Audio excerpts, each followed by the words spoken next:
Hi everyone, welcome to another episode of the podcast For the Love of Drama.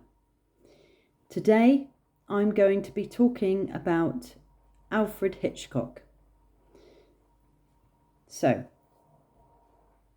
Sir Alfred Hitchcock was born on the 13th of August 1899 in Leytonstone in Essex.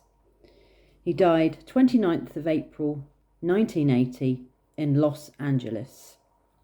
He was a film director, regarded as one of the most influential figures in the history of cinema.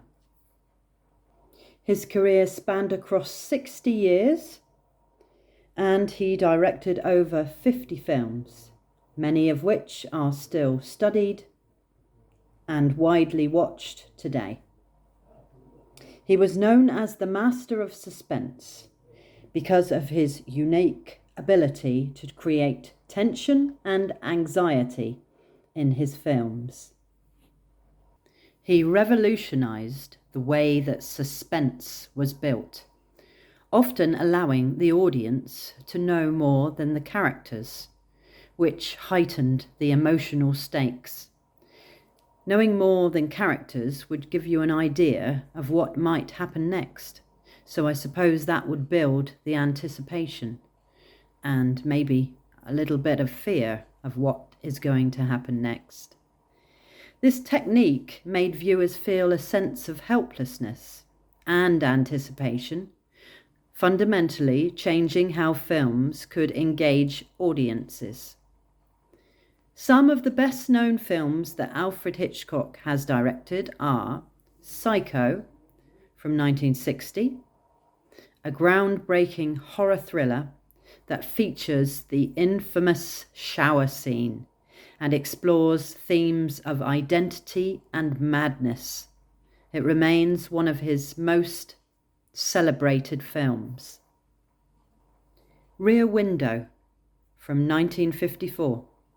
This suspenseful film follows a photographer who believes he has witnessed a murder from his apartment window, raising questions about voyeurism and morality. North by Northwest, 1959, a classic spy thriller featuring Cary Grant as an advertising executive mistaken for a government agent, leading to a cross-country chase filled with suspense and intrigue. Vertigo, 1958, often regarded as one of the greatest films of all time. It tells the story of a detective who becomes obsessed with a woman he is hired to follow, exploring themes of obsession and identity. Another well-known one, and very scary as well, though I haven't watched it. Well, I tell a lie, I have watched the first few minutes of it and then I couldn't watch any more. So one day I might be brave enough to watch it. But The Birds, 1963, a horror thriller where birds inexplicably begin to attack a small town, showcasing Hitchcock's ability to create tension and fear from ordinary elements. And Notorious, 1946, a romantic thriller starring Ingrid Bergman and Cary Grant, centered around espionage and betrayal in post-World War II Europe. Strangers on a Train, 1951. This psychological thriller involves a chance meeting between two men who discuss swapping murders, leading to a chilling exploration of morality and guilt.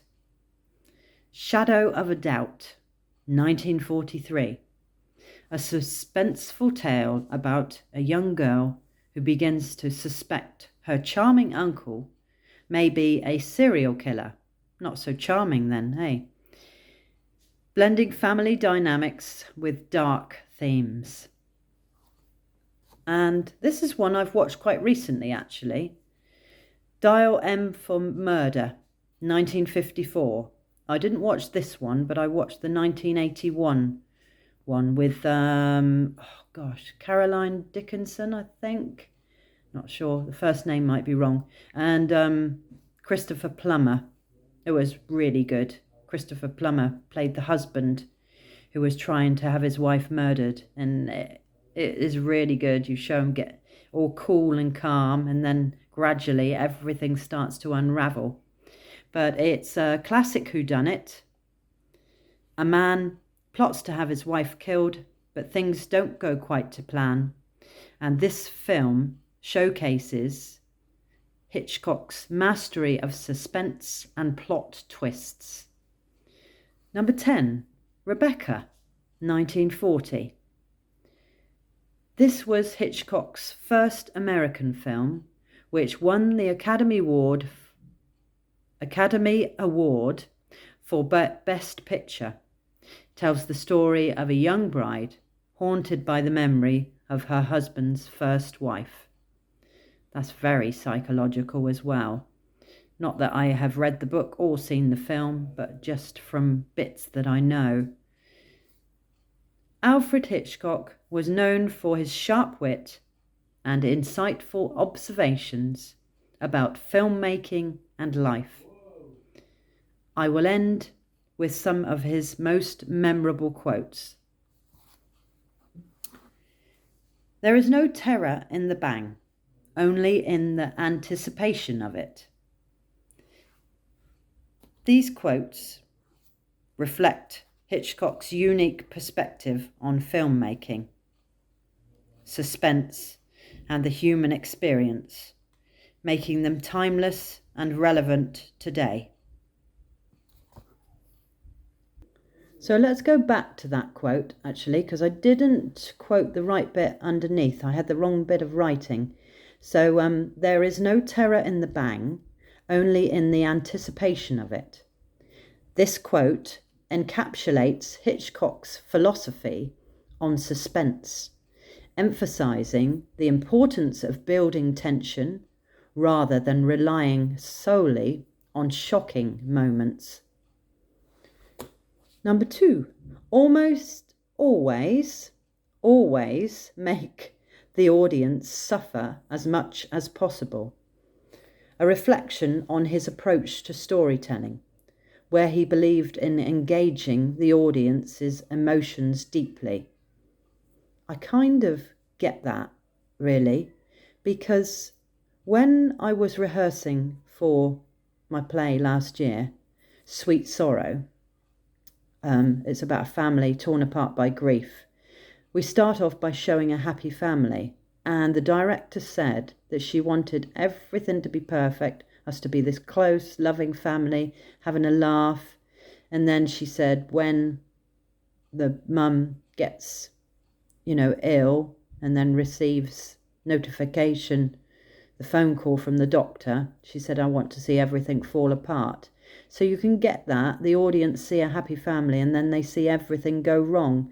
So that must be something that will tap into all the emotions. So, good point. Okay, the length of a film should be directly related to the endurance of the human bladder. A humorous take on film pacing and audience engagement. Another useful one. Drama is life, with the dull bits cut out. I definitely agree with this.